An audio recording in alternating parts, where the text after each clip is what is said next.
Welcome back, listeners, to another episode of the Anchor Lake podcast. I'm your host, Griffin Gushman, joined by my co-hosts. Josh Hernandez. Jaden Wyatt. And Peter Meg. And we're here with a guest who needs no introduction, Derek Maas of NYU. Welcome to the show, Derek. Hello, happy to be here. Happy to chat with you Well, all Sunday now afternoon. we're happy to have you here, Derek. So I guess we can go ahead and just get started. You had a pretty incredible meet at NCAA's this year, taking down Andrew Wilson's longstanding record in the 200 IM. So obviously outside of your, swimming accomplishments this year, what were your general, observations of D3 this year? Had a great year at NYU. You guys placed very highly. But the big story is, of course, coming from Alabama, D1 to D3. Any takeaways from the season that you want to talk about? Anything you want to recap? Yeah, honestly, absolutely loved it. Didn't have super high expectations coming into the year. Obviously, med school on top of swimming, kind of based on what everyone was saying and swim comments, thought like, okay, let's take it one step at a time. But I think the atmosphere at the meet, D3 NCAAs, combined with just like the level of resources we've had this year, blew me away. Definitely didn't expect it. Honestly, I just love swimming and thought this would give me an opportunity to compete. And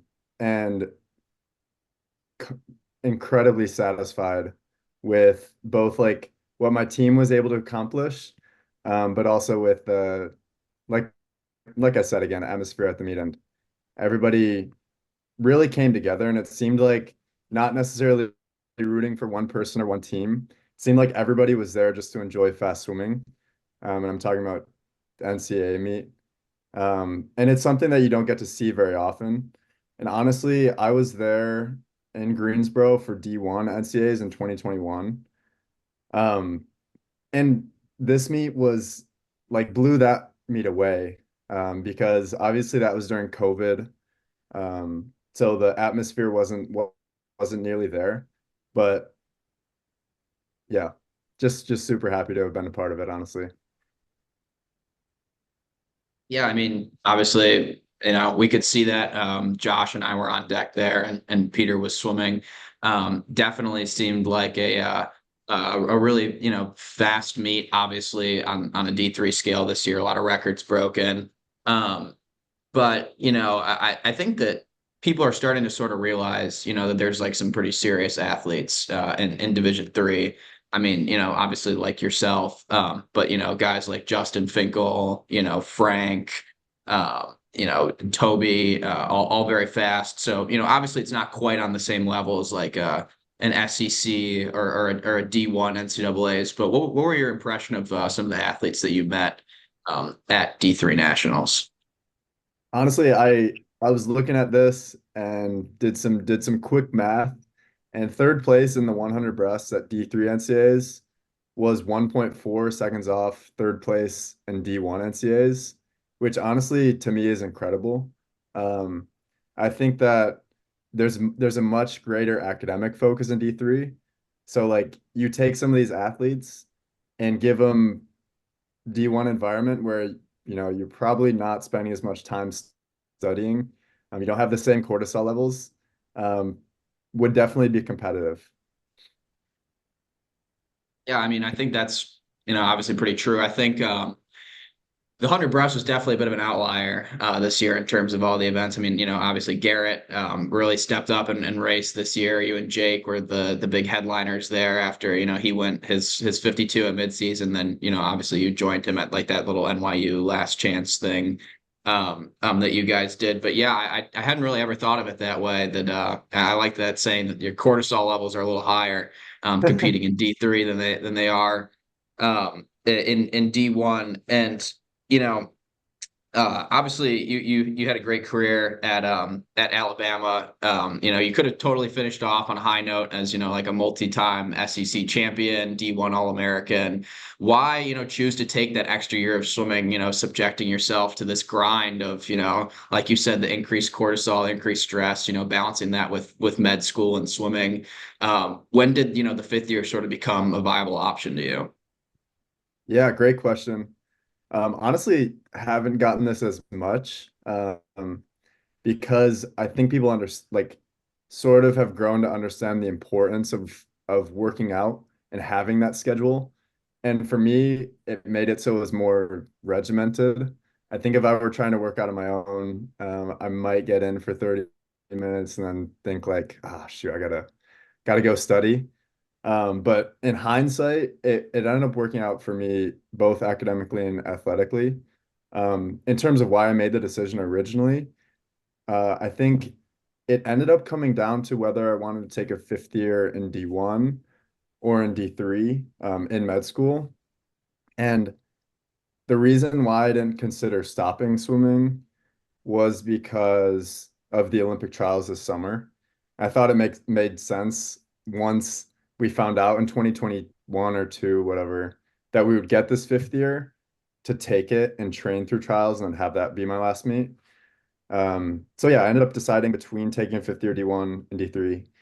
And I think the decision ultimately came down to academics. I think there were some options for like another master's degree, but ultimately it wouldn't have been the same. And I think what I did this year set me up for success in the future. And I might not have been satisfied with what I would have done on an academic level had I stayed D1. So that was the main decision. Yeah, well, speaking of your swimming career, you've had like such a long history of achievement in swimming. You've done so many things and it's been like, you've had a great time. You're still gonna keep going to trials, right? But what do you attribute your success to, if you could name something? Oh man. I would definitely attribute it to the resources I've been provided. I mean, my parents from a young age basically did everything to support me, so I'm incredibly thankful for that. And then growing up, I had a great group of guys that I used to race with, train with. West Otto Swim Club from the beginning. That transitioned into Michigan Lakeshore Aquatics when I was a little bit older. And then obviously went to Alabama and at NYU. And I think every step along the way, there were just guys around me who I felt like I wanted to catch up to. And it pushed me every day to train harder. Um, Thinking about it now, I'm like missing that because I'm kind of training on my own a little bit for trials. It's so much harder to get up and get going every single day when I don't have a group of guys with me that I'm honestly trying to catch up to. Um, so I think that would be what I would attribute my success to, along with, of course, the resources at Alabama, my parents not necessarily pushing me, but supporting me to do whatever I wanted or whatever I needed growing up. That's super cool, and that's cool to hear, the background of everything and to hear you attribute all of that. I think we would fail our listeners if we didn't ask, just because so many people have reached out and said we appreciate you sort of providing that perspective on what D3 looks like. Could you provide, I'd love to hear you talk a little bit about your experience with D3 this year and maybe how that compared to your prior conceptions and or your experiences at Alabama. Yeah. Like I said before, honestly blew me away, the resources I had this year. And I think NYU might be a little bit of an outlier, but across the board in D3, I wouldn't be surprised if it were more similar to NYU than different. But coming into it, I really only knew what I had heard from other people talking about D3 swimmers. I kind of thought of it more like a club environment. Um, but then when I got to NYU, they started sending out like equipment forms, sending like hotel and flight information. And I was like, whoa, honestly, some of the hotels we're staying at are like on a different, I don't want to say anything bad, but like honestly, I was just blown away with everything we were doing. New caps, goggles, tech suits. Anyone considering D3 swimming and thinking like it's completely different from what you'll get in D1, I think should reconsider because it's pretty similar, more similar than I would have expected. And the difference, like I mentioned before, comes on an academic level. Um, if you have opportunities to reach a career you want to get to in D3, go for it. If you have opportunities that you want to do so in D1 as well, then that's great. Yeah, and speaking of, putting more eyes on D3, I think this might be a little controversial, but based on a lot of swim comments and articles written, obviously your presence at NYU this year put a lot more eyes on D3 NCAAs than we would normally see. Um, and some people obviously like us, we think it's great, the more the merrier. We love having people watch the sport we love, but some people in the comments section maybe thought that it was uh less appropriate for a very decorated D1 swimmer to swim D3, but what are your thoughts on the positive negative buzz from the whole situation? Because obviously, you've heard about it on deck and in comments and all that. Yeah, yeah. Um, I didn't really consider the optics of the celebration when I was doing it or like right before. I was just super excited for my team because we were in that close battle with Williams, and I was like thinking of doing something to get everyone fired up. Um, but yeah, that's my favorite celebration going back to when I was like an age group swimmer with Westado Swim Club.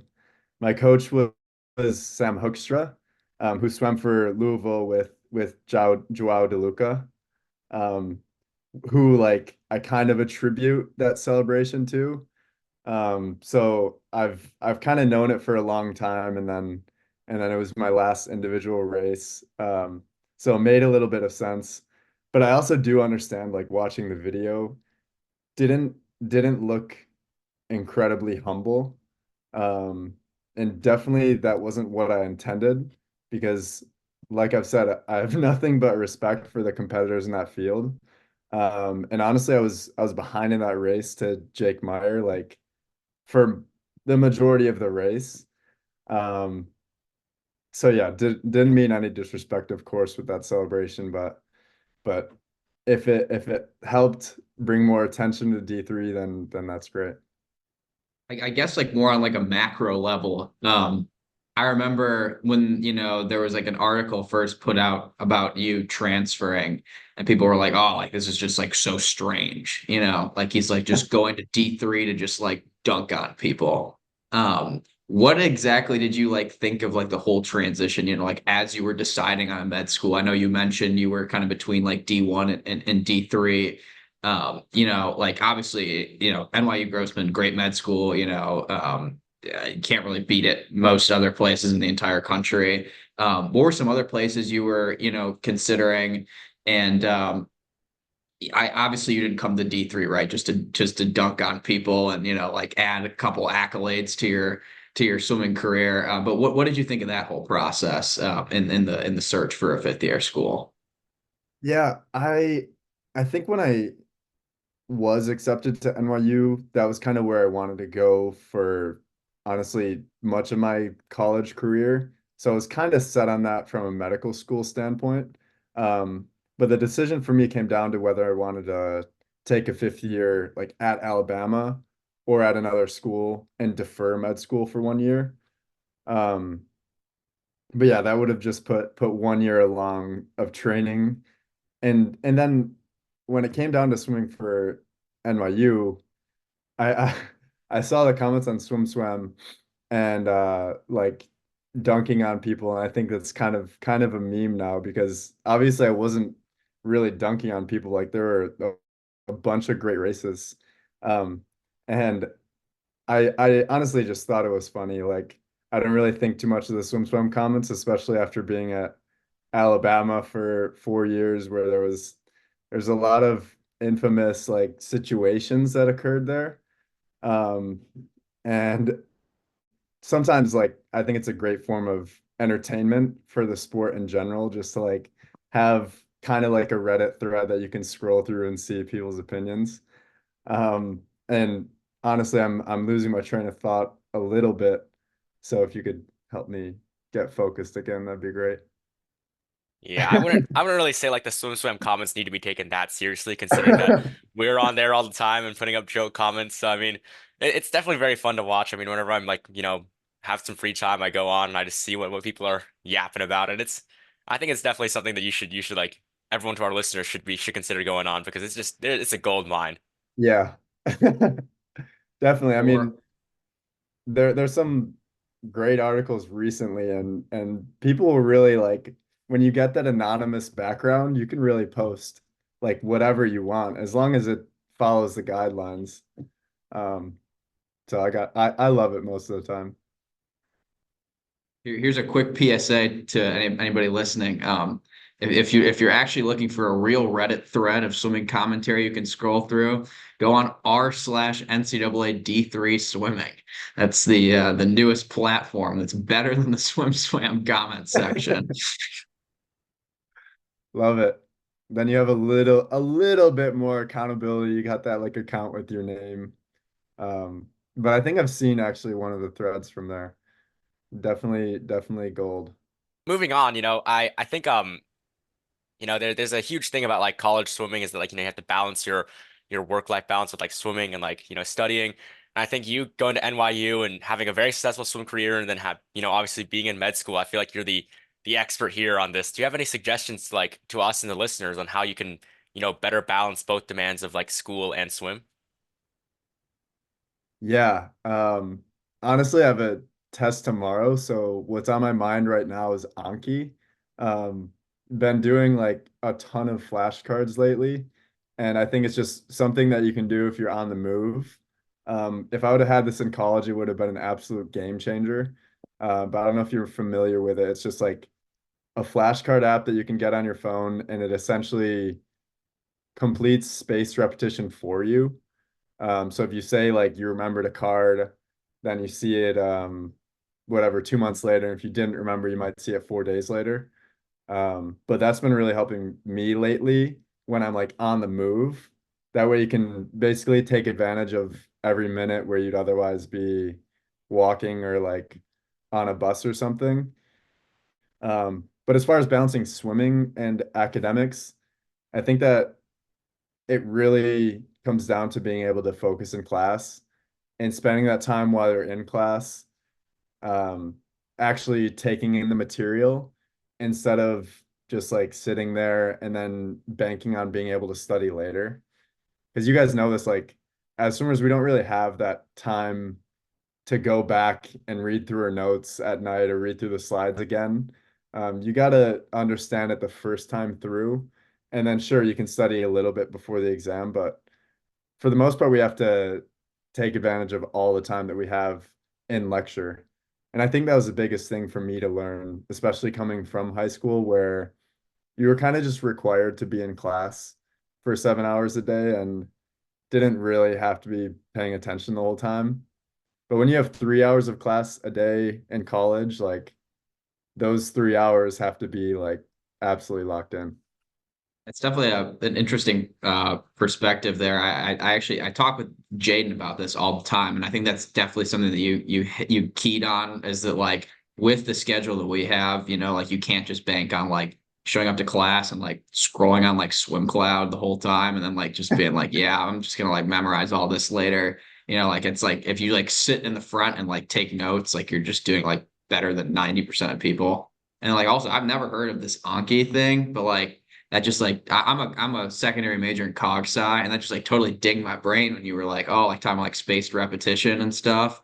Like that's like all those like good learning techniques that I know. But I mean, yeah, definitely like, like Peter said, you're like the poster child, right? For balancing athletics and academics, as people like to say.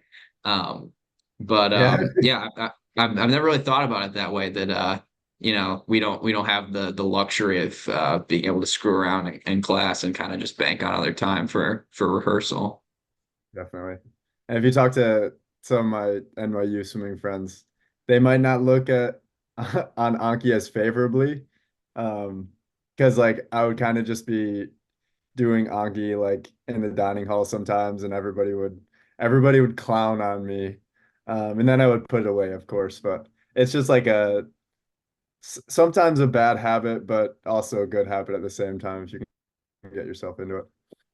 And I guess, kind of on a separate note, we've talked about sort of what led you to NYU, med school wise. Obviously, you've talked a lot about like the academic appeal of being there and, took your fifth year there and stuff. On the flip side, what led you to Alabama coming out of high school? I know you're from the west side of the state, from Michigan. I actually considered Alabama, well, not obviously not to swim, but I'm curious what exactly led you there, for undergrad. Yeah, that's also a good question. My older brother was a swimmer for Alabama, and he was 3 years older than me. So we used to go down and visit all the time, and I knew the coaches and team members really well, so that was definitely a benefit.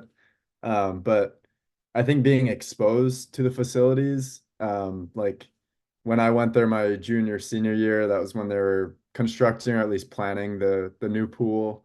Got to see the dining hall and the weight room, and honestly, going from there to some other schools that I toured I was just able to see like what made Alabama athletics and specifically Alabama football so great for those years. And really, the success of Alabama football spread to the other sports. We were kind of able to take advantage of their success. So for the most part, it worked really well athletically. But also there were opportunities for me academically. I did the STEM to MBA program, which was like science, technology, and engineering undergraduate into an MBA program, which is like basically studying business for a year. And it was essentially a 3+1 program. So you take a little bit higher course load for those first 3 years. And then also a little bit higher course load to finish the MBA in 1 year. So it worked for me on an academic and athletic standpoint. Plus, I knew the coaches and team members really well. Yeah, I was kind of wondering. That's actually a pretty solid answer, and I always saw that you had the 1 year MBA. Like, cause I just connected with you on LinkedIn, and I was like, what? Why does this dude have like an MBA? Before he's going to med school. But that sounds like a really cool program that they offer at Alabama. And I again, like, I could tell with you, like the focus always ties back into academics, right? And that's a great opportunity, obviously. And, again, like I never thought about it that way, how you say like, Alabama football, the poster child for college athletics. And it's great that you guys had, had that some of those resources spread out to you, in the swim team. And, obviously, your success sort of paid off there.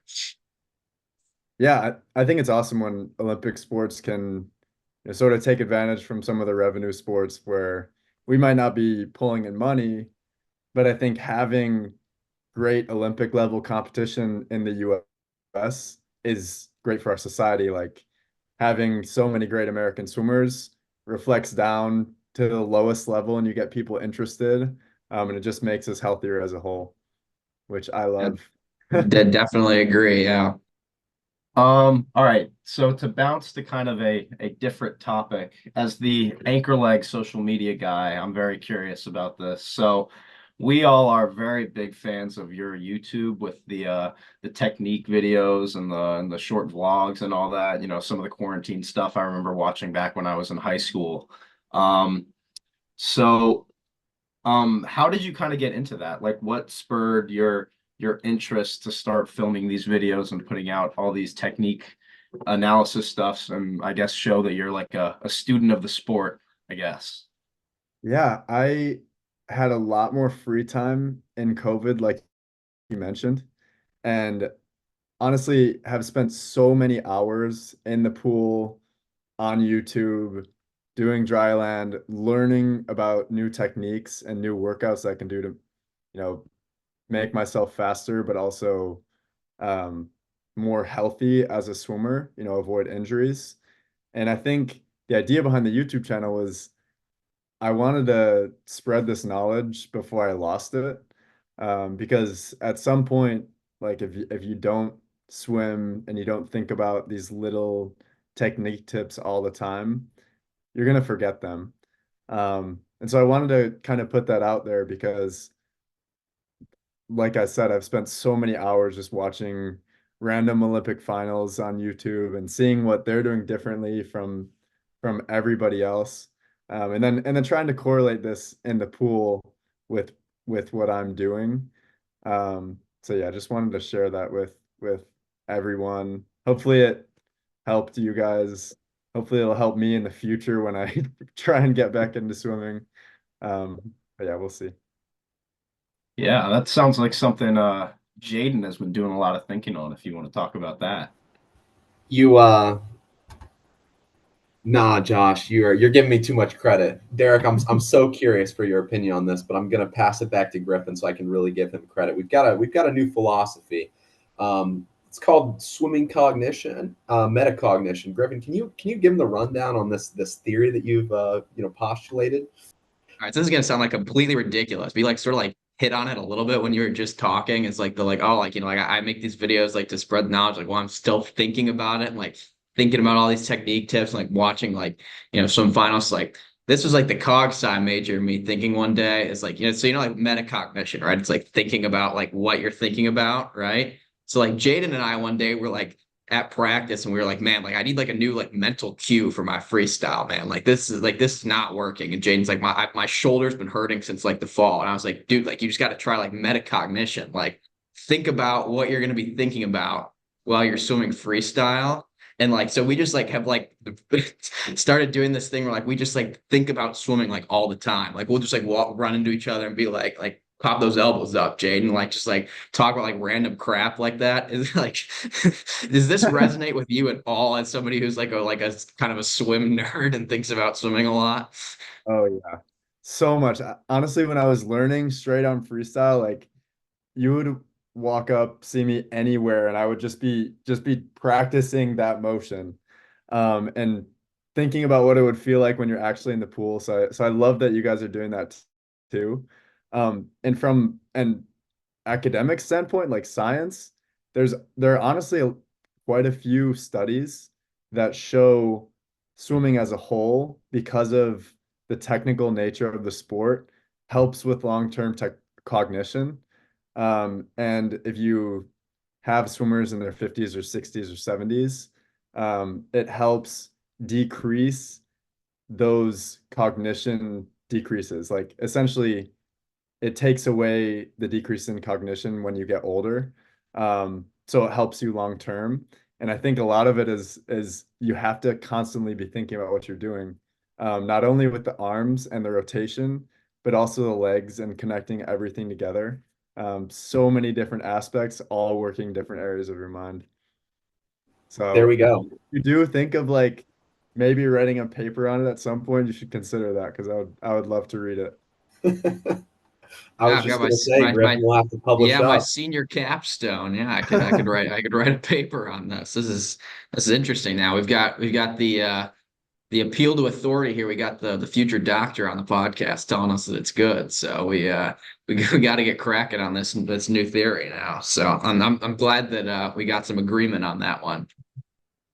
But yeah, I mean, honestly, Derek, I think like what we've gathered from hearing you talk and like on your YouTube channel and having you on here is that like you're kind of like a student of the sport, and I know you said like your journey sort of ends at trials, competitively, of course. But you mentioned just a couple, a little bit ago that you have these videos up here in case you ever want to get back into swimming and stuff like that. So I guess sort of walk us through what you think the end of your career is going to look like. Maybe what your goals are for this trials meet. And I guess kind of where you see yourself with the sport of swimming going forward. Yeah, so first to start with trials, I've been doing a lot more breaststroke lately. And honestly, it was something in college and high school that I used to avoid just because of like the long-term damage it can do to your legs. So I think my focus would be on the 100 breast, and if I could get close to my best time, I would be ecstatic. Um, and then after trials, we'll definitely take a little bit of a break. But I was texting my buddy Liam Bell the other day, who just absolutely popped off at D1 NCAAs. And I was like, honestly, after trials, like I want to just keep lifting. And then 4 years later, start swimming for like 2 months, get back into it a little bit, and maybe try and make a run at trials again. I think that would be a great way to like stay involved with the sport and not completely drop out and force myself to like stay in pretty decent shape.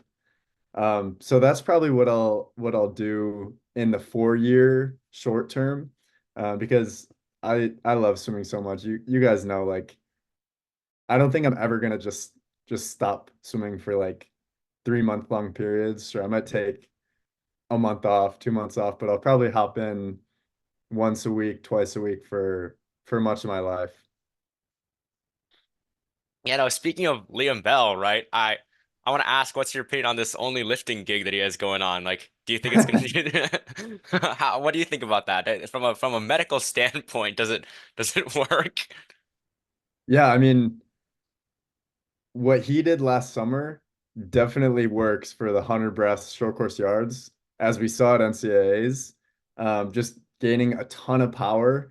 And then obviously he had a whole season, swam, probably a lot of yards, a lot of tough sets.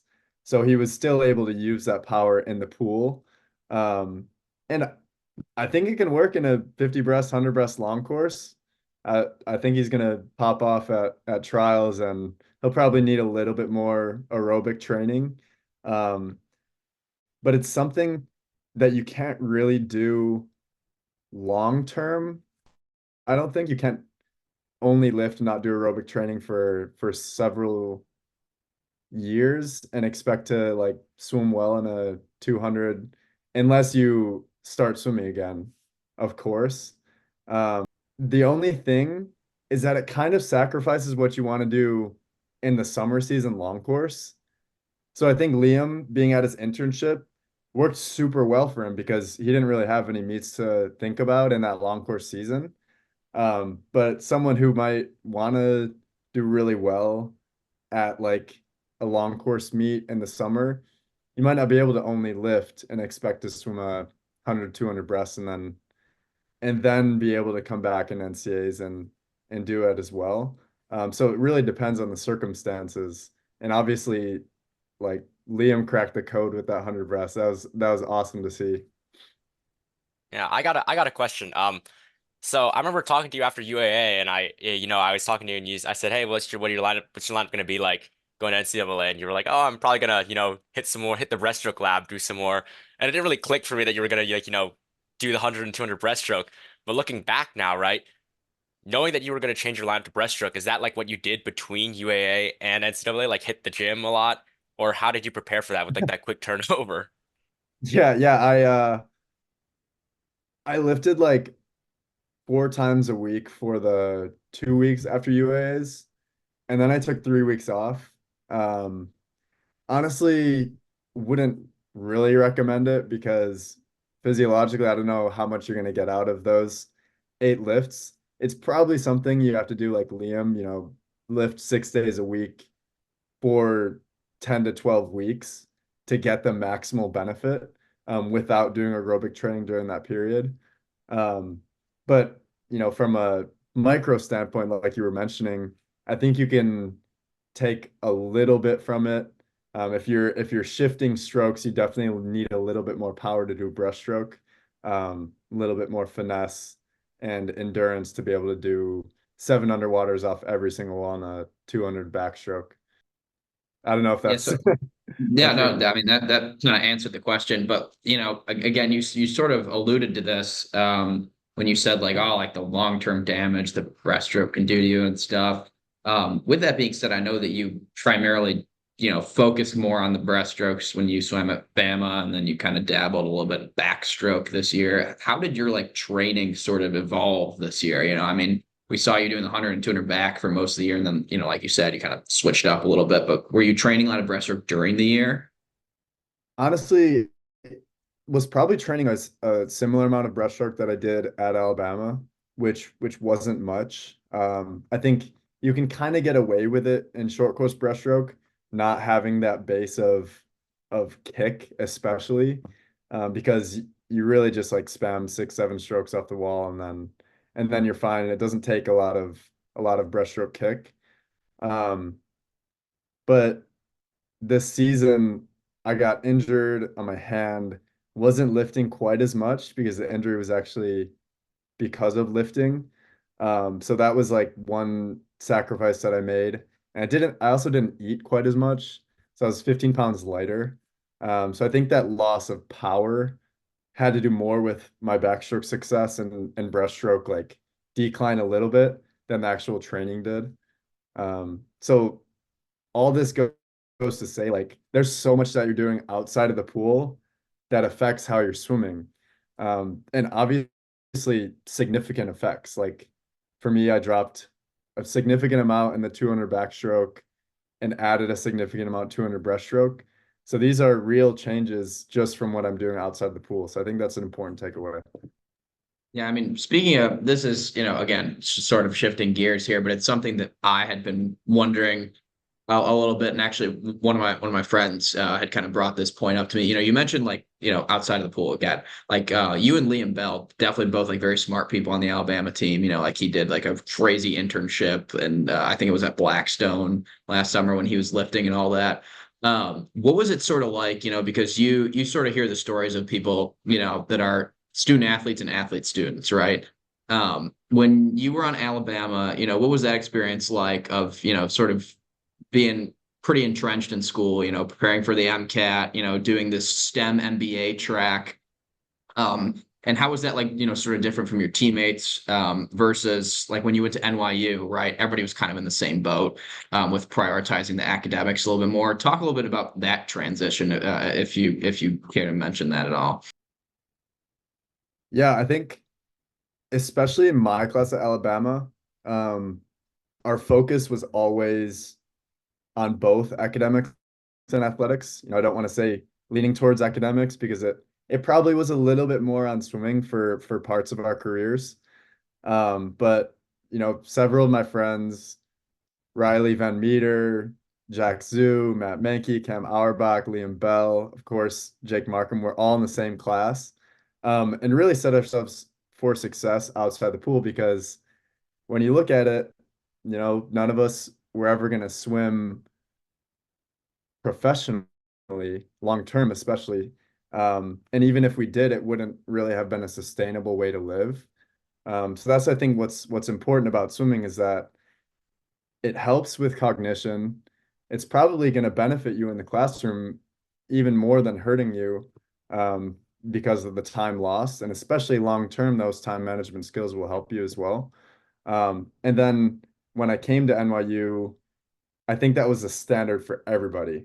Like my class at Alabama might have been a little bit of an anomaly. I think we tried to rub off on everyone there, all the student athletes. And I think we did. I think the culture is changing. But at NYU, that was kind of already the expectation, is that the focus is on what you're doing athletically, or sorry, the focus is on what you're doing in the classroom, because that's more related to what you're going to be doing long term. And then obviously on being able to manage all of your time, like swimming 2 hours a day. We still swam 20 hours a week at NYU. So you have to be able to study for, 5, 6 hours a day. Yeah, I mean, for sure. And, obviously I just keep thinking about what you said about like the cortisol levels and D3 versus D1. And, I would honestly think that for me, maybe it would be even higher as a D1 athlete, because like I do tend to fall into that trap of like, yeah, like academics are so important, like I'm never going to swim professionally as much as, I love swimming. but you got to set yourself up for success outside of the pool. However, I enjoy swimming, so much more, than anything that I'll probably ever do professionally. It is easy to kind of get into that trap of, valuing athletics just as much. I feel like with your schedule and Division I training, I'd be, thinking even more about swim than anything else and just be just as stressed out. So I don't know, maybe that does vary from person to person, but I think that's just such an interesting angle that you chose to take there. Yeah, I think it's one thing to explain, and maybe it was just sort of what I felt as I went through D3 swimming is like throughout the day, when I'm thinking of using every available minute to study, and obviously wouldn't end up doing that or like recover throughout the day, be sleeping. Just a little bit higher level of baseline stimulation. And obviously that cortisol directly opposes muscle growth. So that might have been a factor in losing 15 pounds of muscle, probably. But it's really something interesting to consider, and it's another important takeaway that you want to minimize those cortisol levels no matter what. Sure, if you're in more difficult classwork, it's going to be hard to. It's going to, make you have to have that baseline stimulation a little bit higher. But there's still so many things you can do to relax throughout the day. I love breathing techniques, foam rolling, whatever you can do to relax, like watch some YouTube videos, watch the Anchor Lake podcast, of course. Shout out. We're Yeah. flattered. We're flattered. It's been really cool, throughout this whole podcast to hear you, be very humble and talk a lot about the people that have helped you along in your journey along the way. We always like to give people a platform to do some shout outs on here. If you'd like to, shout out anybody you either met this year at NYU or people from the past, I think that'd be cool to, give them some mentions as well. I love that you guys do that. I think I want to go through the coaches that I've had first. So Chris Smith, Stacy Langdon, Sam Hoekstra, Steve Boyer in high school, Jim Whitehead, Ian also at MLA. And then in Alabama, we went through several, but I think my main coaches were Ozzy Quevedo and Margot Gear. And then here at NYU, Trevor and Miranda were my main coaches. So obviously couldn't have done it without them. I think seeing what I'm able to do on my own without a coach there has really made me appreciate them even more. And then all my teams, like I mentioned, with those swimmers, my brothers, Kevin and Kyle, my sister Jenna, we grew up competing with each other. If you were in our household, you thought we were insane just from how competitive we were. But I think that reflected on our teams growing up as well. And then shout out to my chess club. That was in West Auto Swim Club, what we called our group chat. Wasn't actually the chess club, of course, but all those guys in there. I'll send them the link. They'll definitely be watching, hopefully. And then we got Trey's Pants at Alabama. That's our group chat name. Send them the link as well. And then obviously my NYU team. Super grateful. Shout out to the best girlfriend in the world, Becca Lisk. I think she's like in the other room listening to me right now. Yeah, we really appreciate having you on here, Derek. We're also super appreciative that you're gonna, link your buddies to this interview, because that just helps us even more. But it's been great talking to you today. I think you had some pretty great thoughts on, all of Division III swimming, and we're super excited to see what you do at trials going forward, and of course, where your academic career at Grossman takes you as a physician, and we hope that you stick with the sport going forward because your contributions have been pretty valuable thus far. So thanks again for everything, Derek. Awesome. Well, thanks so much for doing this. And I know my parents are huge fans of the podcast, so hopefully we can spread it and get it to another level. Awesome. Well, we thank them too, of course. And Anchor Like listeners, this has been another episode. Thanks for joining us. Signing off.